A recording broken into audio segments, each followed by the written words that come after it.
શું કરો છો? જો આ તને શું દેખાય છે? ગ્લાસ દેખાય છે ને, બરાબર? તો ગ્લાસ આખો ભરેલો છે. હવે તું છે ને મોબાઈલ થોડુંક ઝૂમ કર, બરાબર? હવે જો તું આ પાણી છે ને હું નાખું છું, 1 મિનિટ જોજો.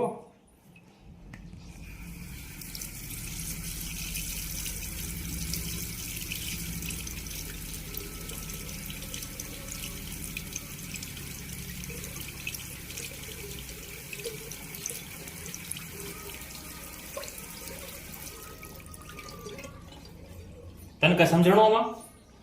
કહેવાનો મતલબ એ છે કે આપણે કોઈ પણ વસ્તુનું કામ કરતા હોઈએ કે કઈ પણ વસ્તુ કરતા હોઈએ ને તો અમે ધીરજ રાખવી પડે. સફળતા હંમેશા મળે ને મળે, પણ સફળતા માટે શોર્ટકટ રસ્તો કોઈ નથી. તો આપણે કોઈ પણ કામ કરીએ છીએ, સપોઝ આ રીલ્સ બનાવીએ છીએ કે અહીંયા સોશિયલ મીડિયામાં કામ કરીએ છીએ તો એ ટાઈમ લાગશે. સફળતા મળશે. એટલે મારે હરેક માણસોને એ જ કહેવું છે કે તમે કાંઈ પણ લાઈફમાં કરતા હોય ને તો ધીરજ રાખજો, ઉતાવળ નહીં કરતા, શોર્ટકટ રસ્તો નહીં અપનાવતા, બાકી વાટ લાગી જશે. બરાબર ને? થઈ ગયું ને ચોખ્ખું પાણી? ઠીક છે, મળીએ.